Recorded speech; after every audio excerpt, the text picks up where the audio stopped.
Halo rekan Indonesia, apa kabar? Bahagia rasanya saya Tia Ezar bisa kembali menyapa Anda semuanya di podcast Radio Unesa.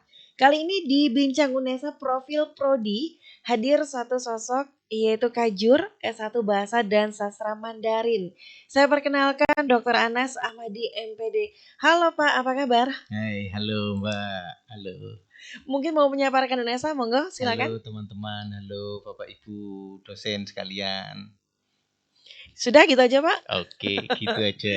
Kabarnya sehat? Alhamdulillah, Pak Anas. Alhamdulillah Mbak Tia sehat selalu. Semoga Mbak Tia juga demikian. Amin, Sehat terima selalu. kasih. Bahagia Surabaya. selalu. Oh iya.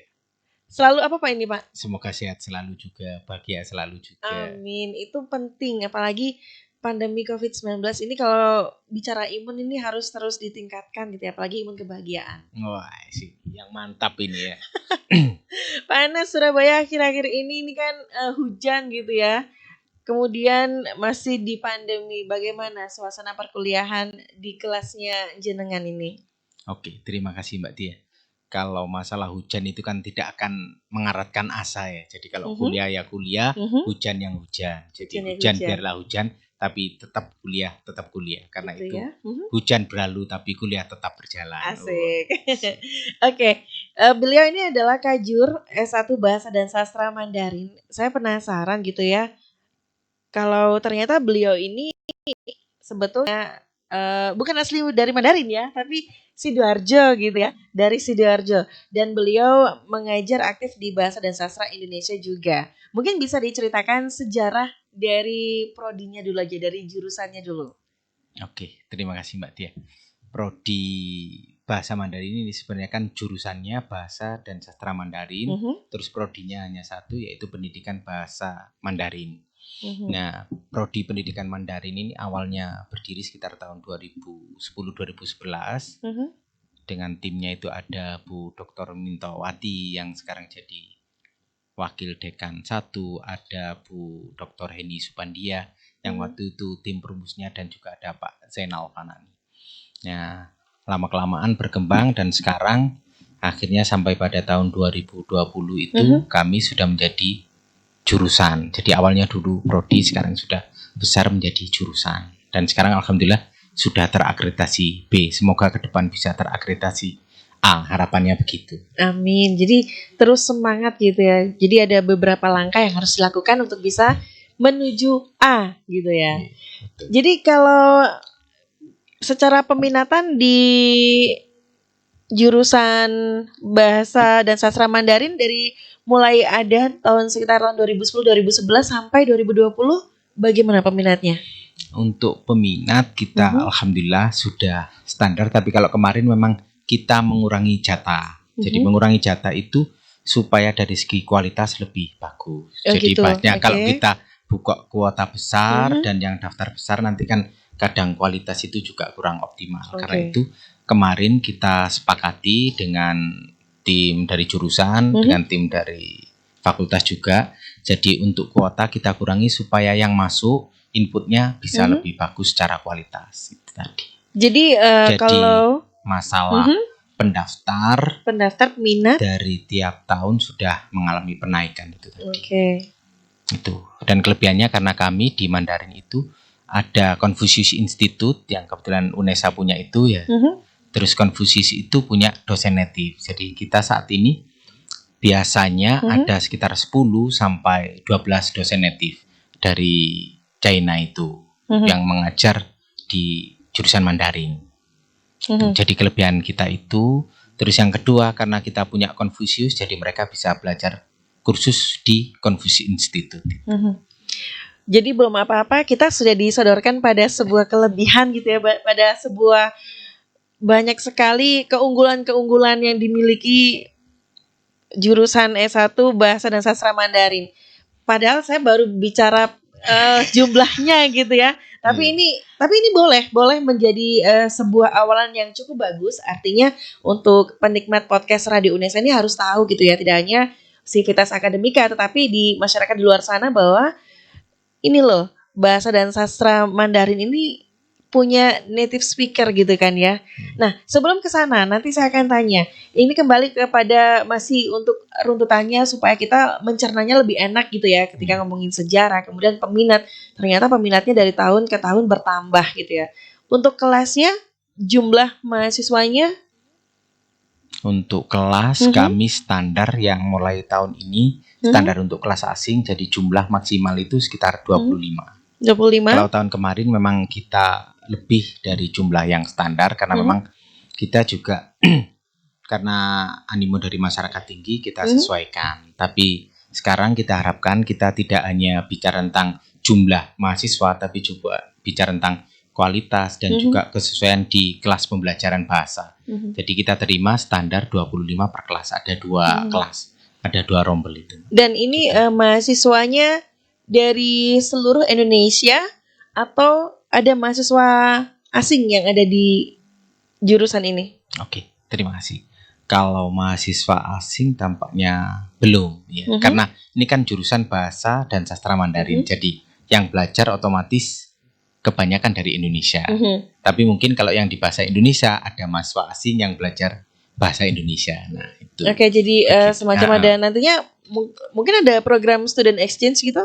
Nah, kalau program student exchange itu kami di semester mahasiswa kami ya, semester biasanya di semester 5 atau 6 itu mereka kuliah di China. Ada yang dapat jatah beasiswa 1 semester, ada yang 1 tahun. Nah, itu mereka gratis dapat beasiswa ke sana. Tapi memang syarat utamanya adalah tes TOEFL-nya mereka, HSK itu. Jadi yang HSK-nya nilainya tinggi bisa dapat setahun di sana. Tapi kalau HSK-nya kurang berarti mereka mungkin 1 semester di sana. Oke, tapi setelah memang ada lagi, ya. Ada program ini ya. Jadi termasuk dosennya juga, termasuk saya itu juga pernah dikirim ke sana 1 tahun. Itu juga salah satu katanya dengan kelebihan yang di Mandarin. Jadi itu tadi. Jadi kalau memang oke, mereka bisa dapat hadiah beasiswa ke sana selama 1 semester atau satu tahun itu. 2 semester. Iya, 2 semester. Kurang ya? Iya, 2 semester. Jadi ini apa namanya, di Cina belajar bahasa Mandarin gitu ya? Saya. Bahasa yang dipakai di sana. Oh, iya. Untuk teman-teman mahasiswa. Di sana teman-teman memang mengoptimalkan kemampuan berbahasa Mandarinnya itu di sana. Jadi, nah nanti mata kuliah yang di sana juga dikonversikan dengan mata kuliah yang ada di bahasa Mandarin UNESA. Jadi mereka akhirnya dalam tanda kutip tidak mengulang lagi mata kuliah yang tidak mereka ambil di Jadi menyesuaikan itu. Ya Pak ya. Iya. Oke. Kalau tendiknya sama dosennya di jurusan bahasa dan sastra Mandarin? Kenapa? Ada berapa Bapak? Mungkin bisa diinformasikan? Tendiknya kami ada 1 yang kemarin baru, masih muda, barangkali pengen kenalan dengan Mbak Citra. Ini motivasi, itu. Halo Mbak Citra. Motivasi tersendiri ya. Jadi tendiknya 1.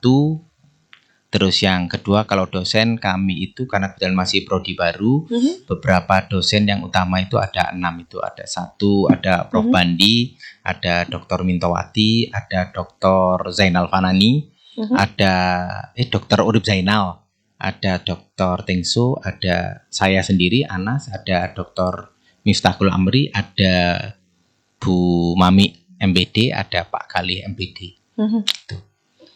Saya mengenal 1 nama yang sering disebutkan teman-teman di zaman saya, Pak Tengsu. Oh, salam buat beliau. Ya? Oke, terima kasih. Kembali lagi, itu kan jumlah tendiknya, kemudian dosennya disertai, kemudian jumlah mahasiswanya, peminatnya. Bagaimana dengan sarana prasarana? Apa aja yang didapatin teman-teman mahasiswa ketika belajar di jurusan jenengan? Oke, terima kasih. Jika ditanya sarana dan prasarana, UNESA itu kan lingkupnya global ya, jadi satu. Jadi kayak kolam renang ya kita ikut yang kolam renang. Terus untuk SSC untuk olahraga ya kita ikut yang olahraga. Untuk yang lab Mandarin kita punya lab Mandarin di fakultas. Terus untuk kontak kursus kita bisa langsung ke Confucius Institute itu. Sekarang kebetulan direkturnya itu Pak Slamet Setiawan dari dosen bahasa Inggris. Tapi satunya dari Cungko. Nah, itu salah satunya kaitannya dengan untuk yang kursusan dan juga lab pembelajaran. Nah, untuk konteks yang lain, untuk perpus ada ruang baca di jurusan dan ada perpus fakultas. Nah, itu biasanya kami juga dapat bantuan dari Cungko untuk buku-buku beberapa itu gratis. Itu Mbak yang saya pahami dari kaitannya dengan masalah sarana dan prasarana untuk pembelajaran. Jadi kalau saya mau ke sana atau teman-teman UNESA atau terutama maba yang belum tahu, kampusnya ini ada di gedung apa Pak? Oke, kampusnya itu ada di gedung berapa Pak? Nah, kampusnya itu pas di gedung T8, ada tulisannya T8. Ini untuk yang mahasiswa baru, kadang saya kalau mengajar online pakai aplikasi Zoom atau apa, saya beritahu tolong dicek kampusnya di Google Map atau apa, nanti takutnya Anda tidak tahu ini kampusnya. Apalagi ada yang benar-benar belum datang ke UNESA. Untuk ngecek kuliah di mana, di UNESA jurusan apa, bahasa dan sastra Mandarin. Tahu gedungnya tidak tahu. Ini nanti tolong dicek di Google Map. Jangan nanti kampusnya hilang gitu. Iya betul sekali. Jadi ini merupakan sesuatu yang baru yang tidak hanya Indonesia tapi juga dunia, model-model pembelajaran ataupun banyak sekali adaptasi yang dilakukan, termasuk untuk mahasiswa barunya UNESA, mahasiswanya Pak Anas ini kan belum menginjakan kaki di kelasnya gitu ya, tapi sudah diperkenalkan ya pada saat PKKMB ya. Ini fasilitas yang didapatkan ketika Anda mengambil jurusan ini di FBS gitu ya, kampus UNESA Lidah Wetan. Karena kan memang harus dikasih tahu juga. Kampus kita kan ada 2, kampus Ketintang dan Lidah Wetan gitu ya. T8. Oke. Dari banyaknya sarana prasarana, jadi teman-teman maba ini belum pernah mencicipi tentunya ya. Betul. Kemudian untuk saat ini masih belum tampaknya. Terkait pandemi bagaimana untuk perkuliahannya Pak? Untuk perkuliahan kami standar ya, jadi pakai media, entah itu pakai Zoom, pakai WhatsApp, pakai Webex, pakai Microsoft Teams. Nah itu terserah kebijakan dosennya. Tapi memang standar kita perkuliahannya ya mengikuti model yang dari Kemendikbud dan aturan dari rektor itu, bahwa saat ini memang diharapkan kita kuliahnya full daring itu. Tapi kalau yang tahun depan itu kan arahan kemarin infonya dari Kemendikbud kan bisa luring juga. Mungkin sudah tidak betah di rumah. Tidak betah di rumah tapi harus terus patuh protokol kesehatan gitu ya. Betul. Pak, selama perkuliahan masa pandemi dari pertama pandemi COVID-19 masuk di Indonesia sampai sekarang, ada nggak sih kendala atau masalah yang dihadapi ketika perkuliahan daring ini? Oke, terima kasih. Untuk masalah ya, kendalanya yang pertama adalah masalah kuota, cenderungnya ini. Masalah yang klasik, masalah tidak hanya mahasiswa kadang ya. Tapi memang yang paling utama dari mahasiswa. Jika sehari dalam satu perkuliahan, misal saya ya, 1,5 jam dibuat full pakai Zoom, gampangnya 1,5 jam berarti kalau dihitung giga 1,5 giga. Kalau 2 jam 2 giga. Nah kalau sehari 8 jam berarti sekitar 8 giga. 8 giga kali 1 bulan mungkin gampangannya mungkin habis sekitar 50 atau 100 giga. Nah, ini kan jebol kuota mahasiswa mereka. Nah, tapi untung dari pihak Kemendikbud dan juga pihak kampus juga ada bantuan untuk kuota ini. Alhamdulillah. Terus dosen juga ada bantuan kuota juga ya. Tetapi jika dihitung-hitung untuk memenuhi yang Monggo dilanjutkan Pak Anas. Untuk memenuhi apa itu jam yang disesuaikan mungkin kadang enggak nututi itu. Akhirnya bisa ada forum lain, kadang begitu. Tapi ada bentuk-bentuk antisipasi ya selain ada bantuan kuota. Tapi itu emang betul ya, sudah betul-betul dirasakan teman-teman mahasiswa dan juga dosen. Dosen butuh kuota juga ya. Nah, kita kan, ini tadi ceritanya kan diberi dari negara ya. Betul. Alhamdulillah kita terima. Kok nanti kesannya dikasih kuota kok enggak diterima. Betul gitu. Sekali. Tapi kalau mubazir gitu ya. Betul. Tapi kalau memang disuruh memilih ya mungkin lebih baik untuk mahasiswa begitu. Tapi kita ya enggak nolak namanya dikasih ya teman. Iya Mas ya. Iya betul. Ketika kita dikasih ya alhamdulillah. Kalau enggak dikasih ya syukurilah. Betul. Dan yang menarik memang kondisi yang seperti ini itu ya. Bagaimana rebutan sih tidak, tapi bagaimana hak mereka untuk mendapatkan ilmu di jurusan ini terus bisa mereka dapatkan. Lalu bagaimana dengan konsep Merdeka Belajar? Jangan dijawab Pak Anas, setelah yang satu ini segmen kedua rekan Indonesia, saya Tia juga masih bersama Dr. Anas Ahmadi MPD, Kajur S1 Bahasa dan Sastra Mandarin, Fakultas Bahasa dan Seni Universitas Negeri Surabaya akan hadir untuk Anda.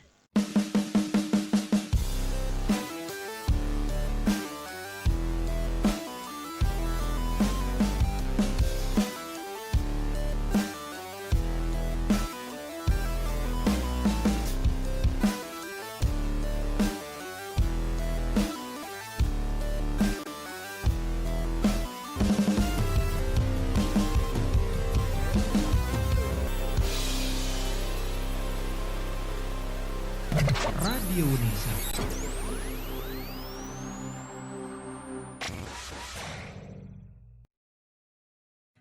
Radio Unesa Informasi Edukasi dan Prestasi hadir sejak 13 Februari 2020 bertepatan dengan Hari Radio Sedunia. Radio Unesa memenuhi kebutuhan informasi seluruh sivitas akademika Unesa dan masyarakat. Melalui informasi edukasi hingga hiburan disajikan selama 24 jam non-stop. Rekan Unesa bisa mendengarkan via streaming di radiounesa.com atau www.unesa.ac.id.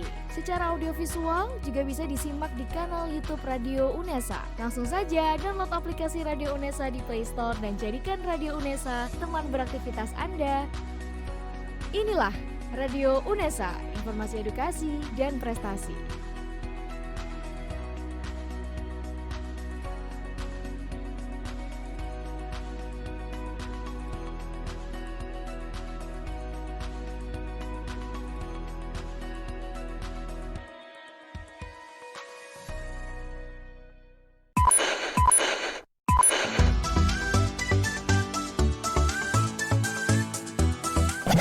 Radio Unesa.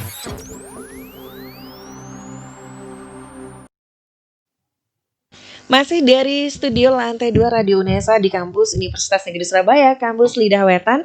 Yang belum pernah main-main ke sini, main dong. Kita punya studio yang bagus yang bisa bukan menampung ya.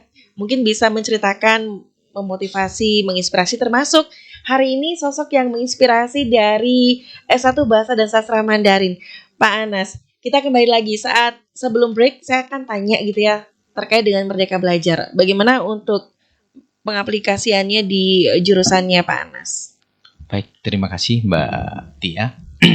Untuk kurikulum Merdeka Belajar MBKM ini, satu langkah kemarin kita itu sudah melakukan yang namanya permata sakti. Ini juga termasuk bagian dari kurikulum Merdeka Belajar. Jadi mahasiswa kami ikut kuliah di kampus yang lain, di UPI.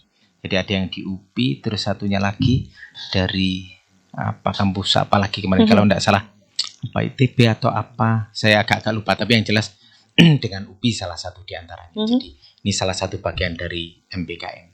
Terus yang kedua, kami juga menjalin kerjasama untuk MBKM ini dengan UNJ, dengan Universitas Negeri Makassar, dan juga dengan Universitas Negeri Malang.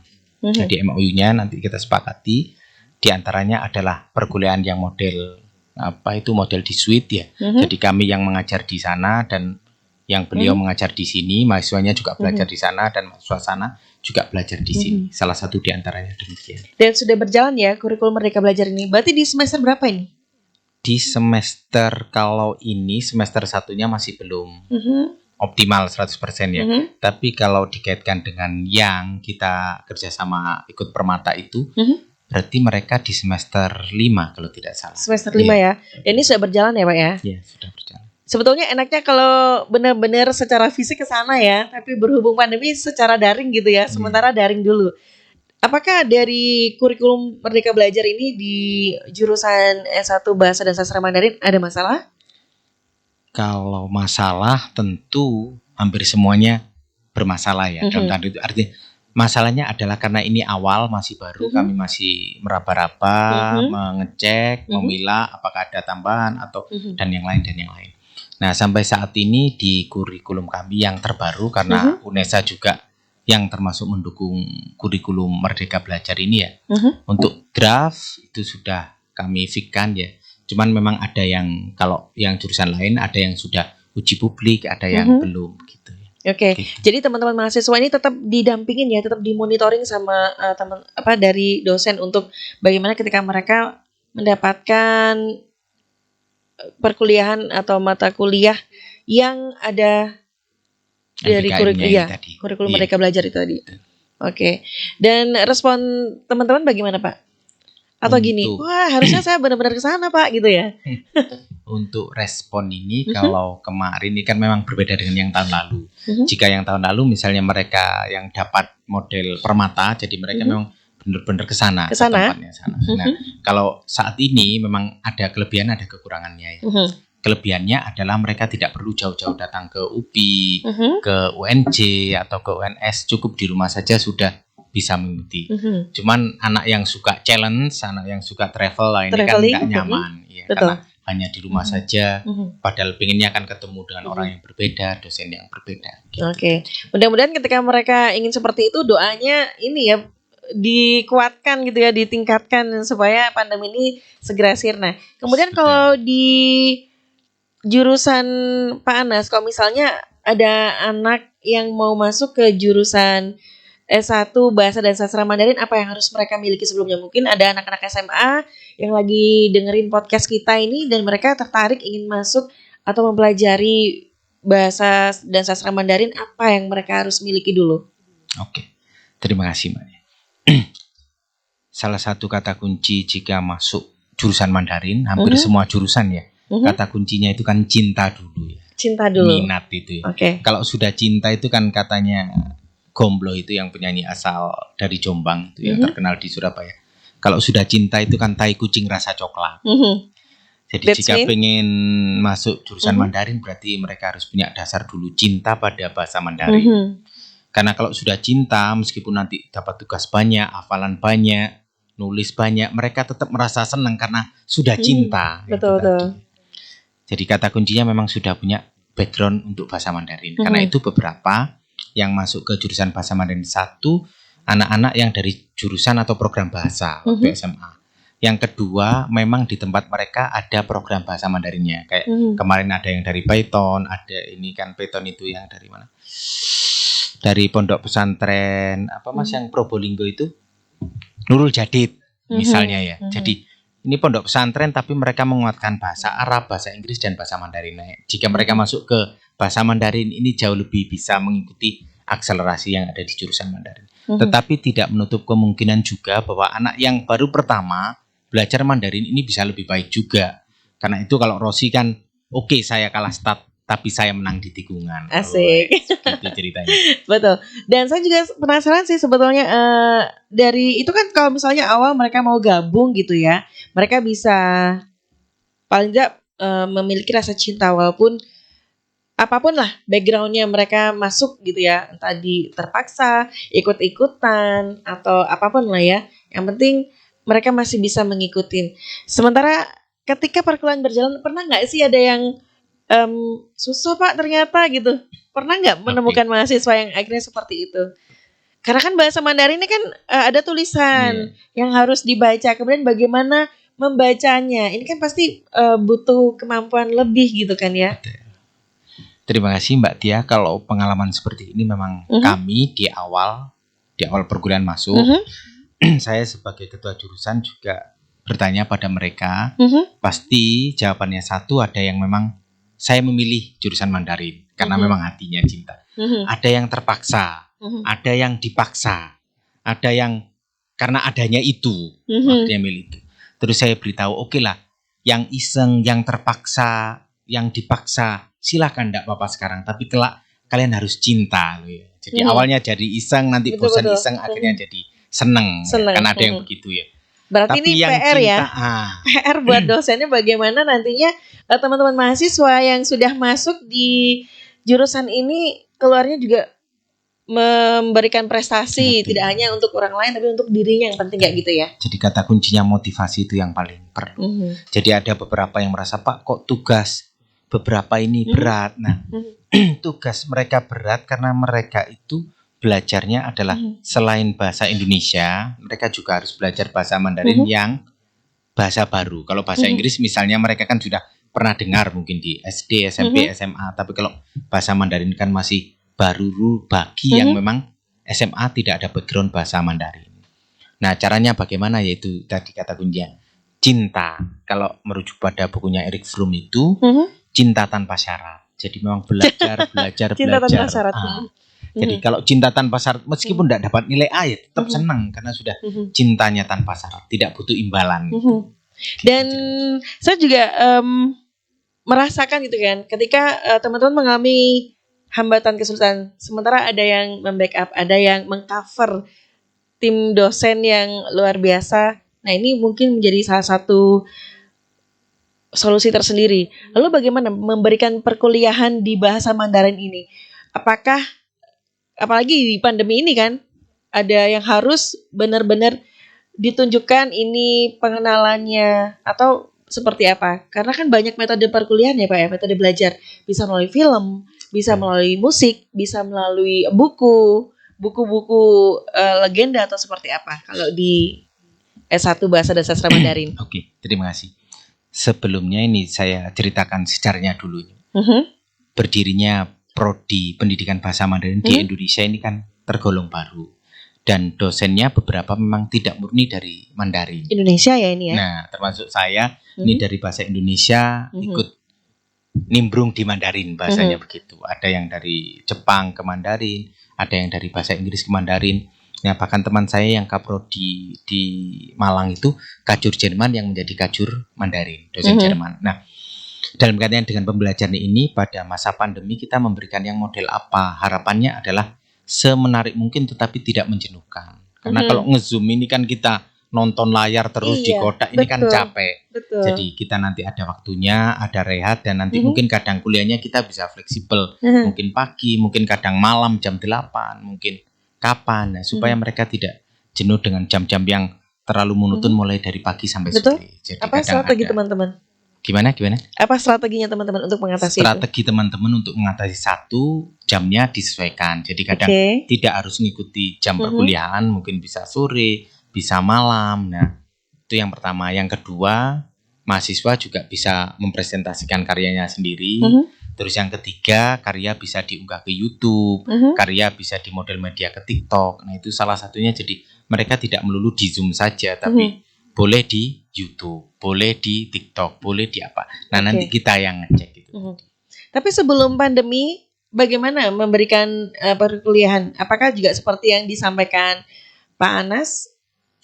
Kan biasanya kan ada studi kasus tuh, karena saya juga penasaran di S1 jurusan Bahasa dan Sastra Mandarin ini apakah juga mempelajari budaya Mandarin?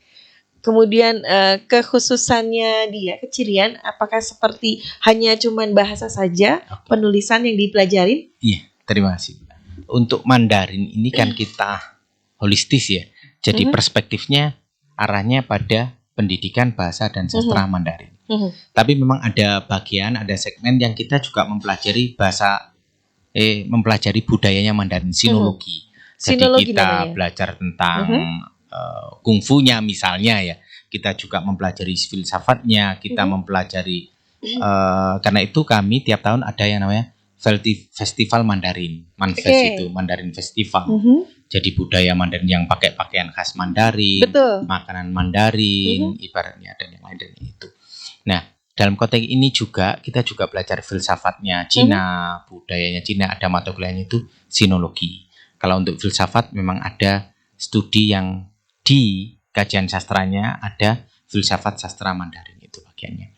Nah, kalau untuk pembelajaran gaya saya biasanya pas karena saya tidak mengajar Mandarin murni, misal berbicara ya mereka pidato tepi danau, depan danau sini mereka pidato. Supaya ini melatih mental mereka untuk berbicara di depan. Kadang ya di depan Gapura, kadang ya di mana itu?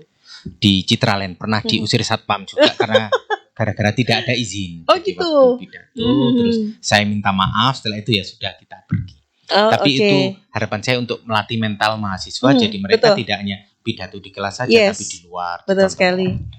Dan itu salah satunya. Dan saya rasa keterpaksaan ini ketika dimunculkan strategi-strategi, kemudian dimunculkan pengenalan budaya melalui kegiatan festival ini, saya rasa teman-teman bakal menyenangi gitu kan ya. Dan ini kan saya juga jadi penasaran kenapa akhirnya Pak Anas yang awalnya juga aktif mengajar di Bahasa dan Sastra Indonesia, mengajar di Mandarin gitu ya. Apa karena ini beasiswa yang murni ditanggung, dibiayai hanya perlu belajar saja, atau punya cerita tersendiri terkait dengan akhirnya mau disekolahkan di Cina gitu kan dan mengajar Mandarin gitu. Jadi kalau ditanya Pak gimana kok bisa ke Mandarin itu begitu ya. Jadi dulu kan pernah diajak oleh Bu Dr. Mintowati yang sekarang jadi PD1, Pak Anas ini ada beasiswa ke Jungkook 1 tahun. Kalau berkenan monggo, kalau tidak berkenan ya monggo, tapi ini untuk latihan. Akhirnya ya sudah saya ikut itu. Meskipun dengan berat hati karena meninggalkan anak istri. Ceritanya begitu ya. Akhirnya kami berangkat dan setelah itu pulang. Baru beberapa waktu kemudian karena kemarin itu ada pilihan kajur dan kebetulan saya ya itu tadi intinya akhirnya saya jadi kajur di bahasa dan sastra Mandarin itu tadi. Nah, kalau untuk calon mahasiswa misalnya pengen bisa keluar negeri paling mudah ya memang di beberapa jurusan yang bahasa asing termasuk bahasa Mandarin ini yang saat ini memang diakui atau tidak beasiswa ke Cungkuo itu banyak sekali. Jadi pemerintah Cina itu besar-besar membuka keran untuk beasiswa.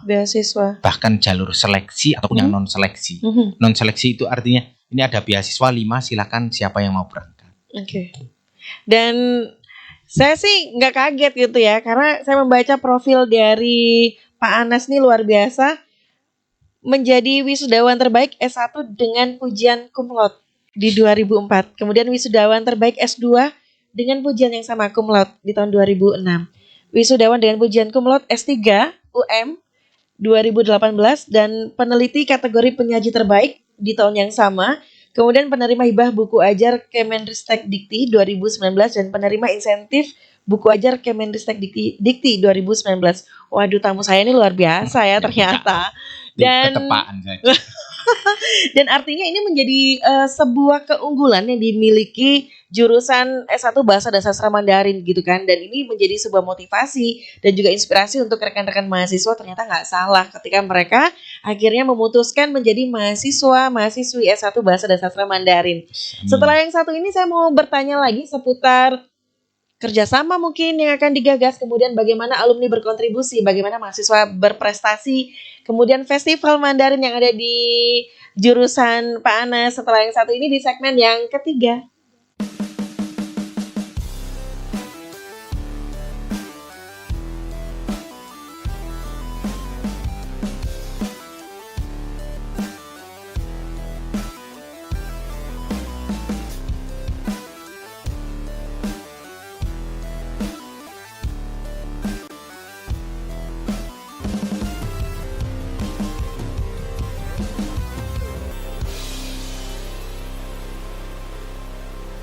Radio Unesa.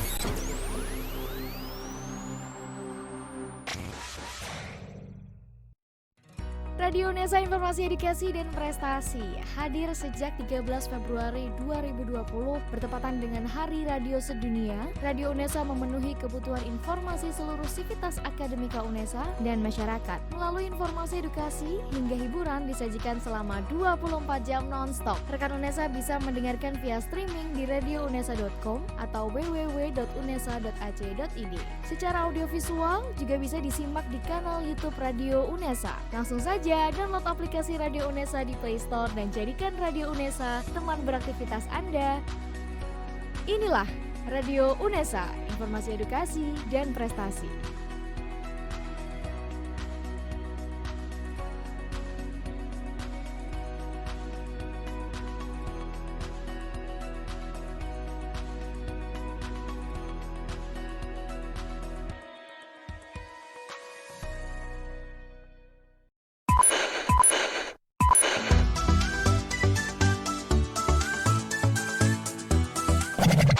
Radio Unesa.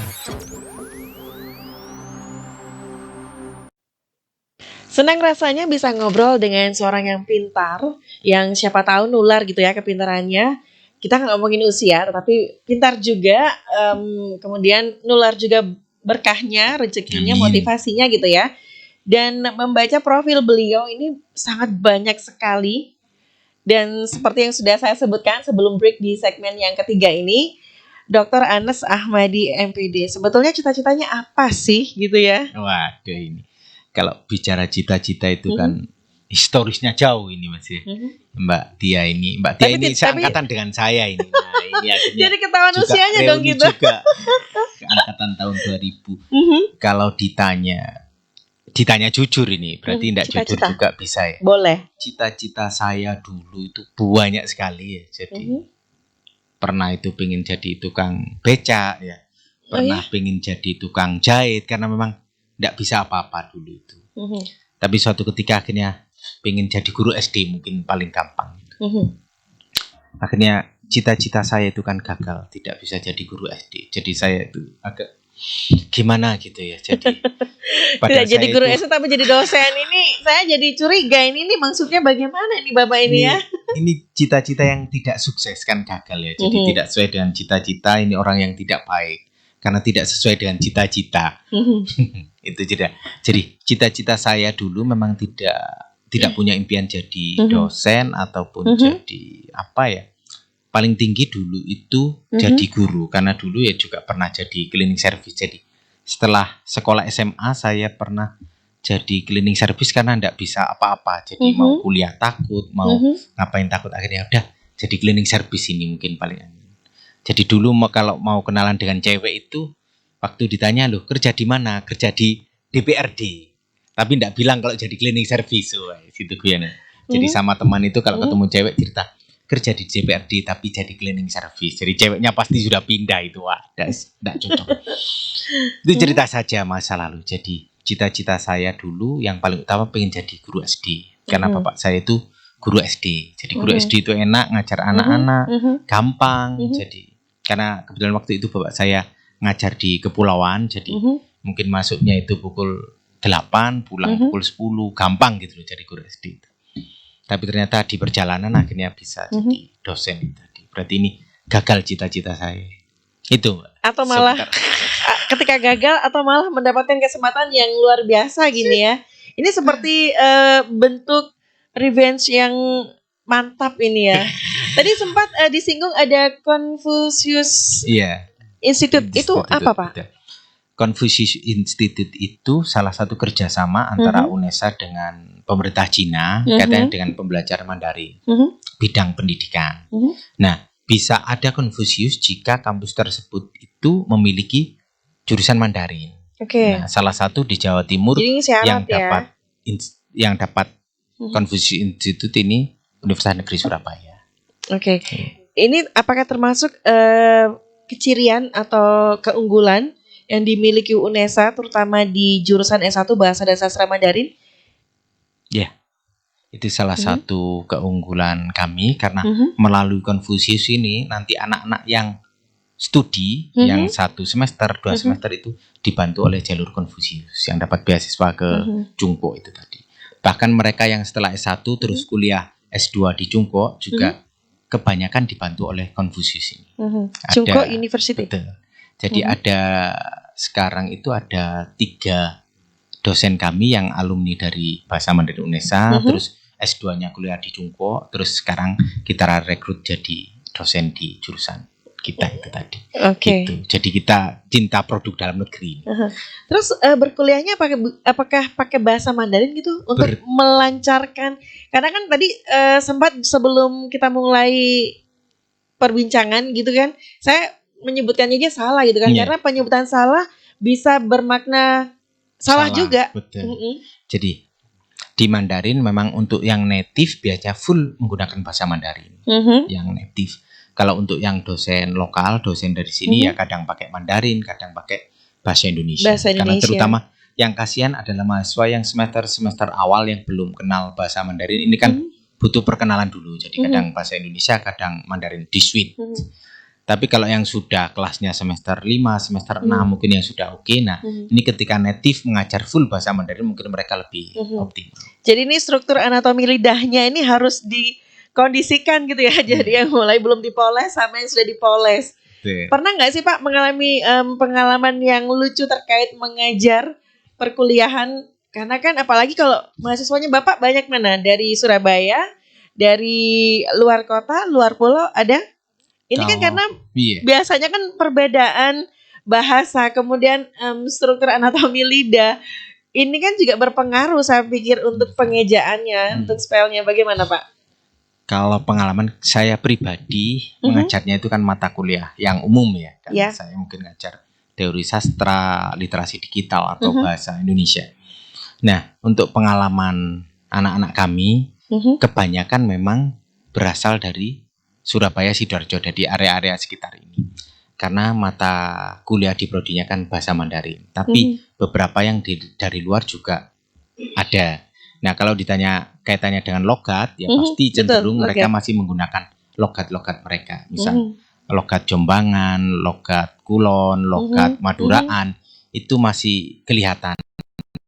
Bahkan yang jadi dosen pun yang logat itu masih terbawa. mhm, Nah, kalau kaitannya dengan pengalaman penggunaan bahasa yang betul. keliru, Mhm, itu kadang saya sendiri ya. Misal ketika ini pengalaman waktu di Cina, mhm, beli makanan harganya Mhm. she itu kan 4. Nah, she. karena melafalkannya saya mendengarnya keliru dari orangnya, saya ngasih uang itu 4 kuai. 4 kuai itu berarti gampangnya 4 itu tadi. Terus orangnya she. Oh, berarti dia itu bilangnya 10, cuma saya dengarnya 4. Akhirnya Oke. karena she dengan she itu beda itu tadi. Satu harganya 4, satu harganya 10. Cuma pelafalnya beda Mhm. itu tadi. Dan ini menjadi guyonan tersendiri gitu ya untuk teman-teman Iya, mahasiswa. betul. Tapi akhirnya mereka terlatih untuk itu. Bagaimana dengan ini Pak? Apa namanya kegiatan-kegiatan yang ada di jurusan? Apakah ada komunitas atau klub study club kecil-kecilan untuk mereka memperdalam bahasa Mandarinnya mereka? Oke. Mhm, Untuk klub studi itu yang dirancang oleh teman-teman dosen ya. Jadi mhm, ada untuk pembelajaran dosen Mhm. yang pengen mengoptimalkan bahasa Mandarin. Jadi dosen native meluangkan waktu, menyediakan waktu sore hari kalau tidak salah. mhm, Biasanya Selasa dengan Kamis kalau tidak salah Mhm. waktu itu ya. Jadi dosen-dosen kami belajar bahasa Mandarin secara santai, secara rileks, model enggak kayak formal itu gitu. mhm, Nah, ini untuk yang kategori dosen. Kalau untuk kategori mahasiswa, mhm, anak-anak BMC memang mengadakan diskusi-diskusi untuk bahasa Mandarin itu. Mhm. Nah, ini untuk mengoptimalkan mereka ketika mereka ikut lomba kemandarinan. Jadi, ini dari anak-anak AMC biasanya gitu. mhm. Jadi mereka nggak cuma tinggal dia mendapatkan ilmunya di kampus ya, tetapi di luar dari jam kuliah mereka punya kelompok-kelompok kecil untuk mengoptimalkan itu tadi. Terus di jurusan Bapak apakah juga ada bentuk kerjasama dengan mungkin ada stakeholder atau dari pemerintah, ada kerjasama selain pertukaran pelajar, mungkin ada kerjasama tempat magang yang mereka nantinya juga ditempatkan yang tempat kursus atau LBB Mandarin atau apa gitu? Oke, terima kasih. Karena Krami ini kan prodi pendidikan, Mbak. Jadi untuk magang PKL belum ada. Meskipun kampus yang lain kalau pendidikan ada PKL-nya, tapi di kami di UNESA untuk pendidikan tidak ada PKL, tetapi ada BPL yang sekarang diganti istilahnya pakai PLP atau apa ya. Jadi nah, magangnya kami di sekolah-sekolah yang ada bahasa Mandarinnya. Misalnya di SMA 3 Sidoarjo yang ada program bahasa Mandarinnya, ada di SMA 1, ada di SMA Muhammadiyah, ada di sekolah Katolik, ada di sekolah Petra misalnya yang ada program bahasa Mandarinnya. Jadi kami magangnya ke sana untuk mengoptimalkan kemampuan menjadi seorang pendidik. Meskipun kami tidak boleh mengajar. Jadi mahasiswa S1 itu kan tidak boleh mengajar.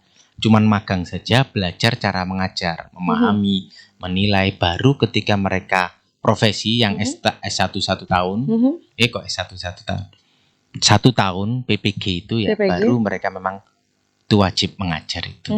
Jadi ketika lulus dari jurusan S1 Bahasa dan Sastra Mandarin ini mereka jadi apa? Dan gelarnya apa? Titelnya?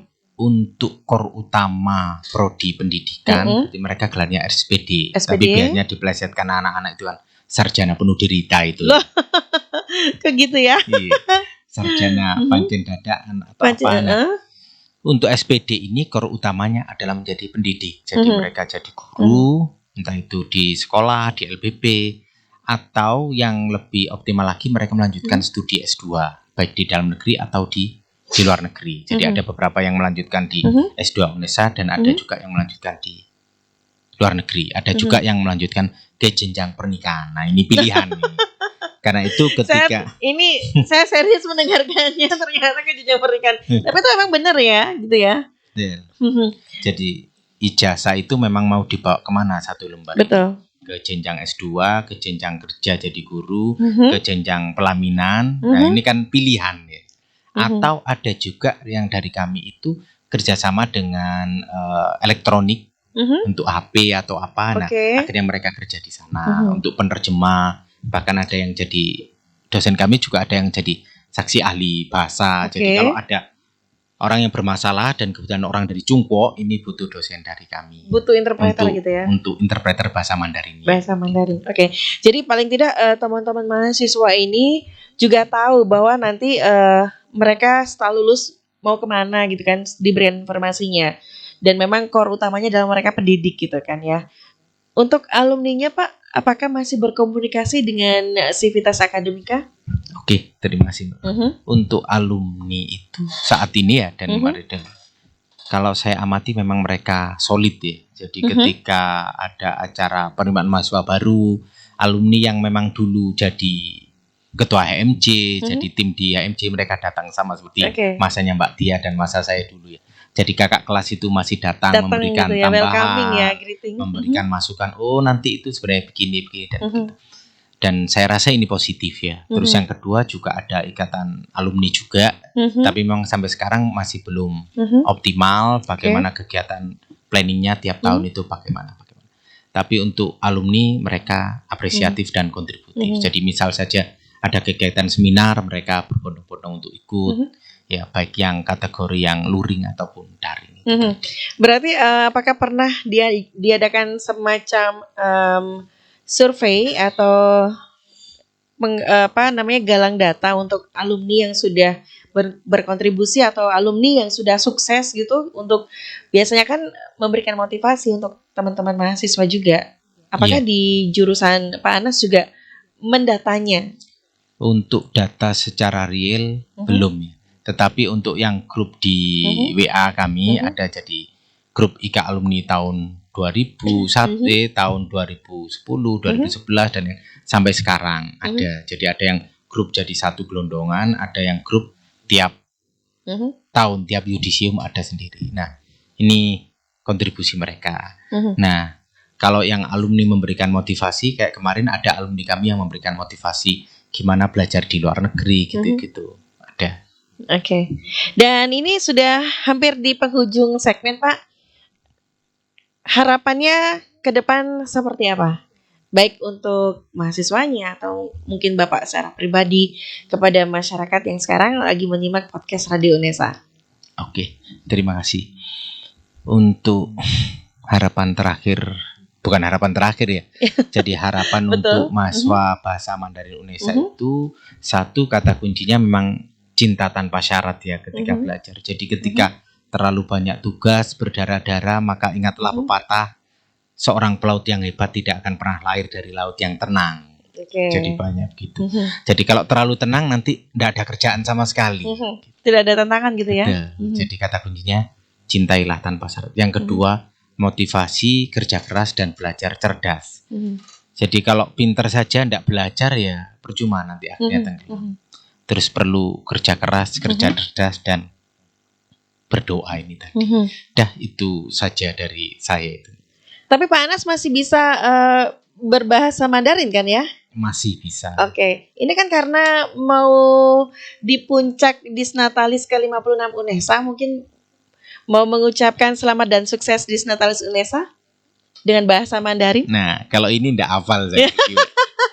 Saya tapi bisanya yang datar-datar saja. Boleh. Tapi nantinya ini menjadi sebuah tolak ukur bahwa jurusan S1 Bahasa dan Sastra Mandarin ini akan siap gitu ya. Bagaimana mencetak generasi lulusan yang siap guna, berdaya saing tinggi dan kreatif gitu ya. Oke.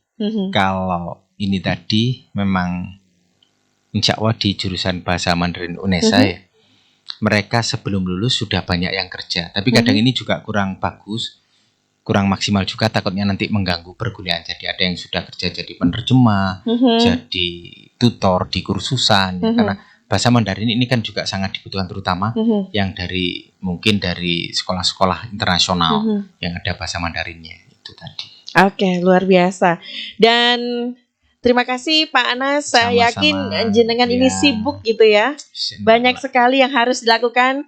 Mudah-mudahan selalu bisa sehat, memberikan yang terbaik Amin. Baik itu ilmunya, cintanya ke teman-teman mahasiswa. Tak lupa juga salam saya untuk keluarga di rumah. Oke. Dan juga untuk teman-teman mahasiswa Terima di kasih. S1 Bahasa dan Sastra Mandarin.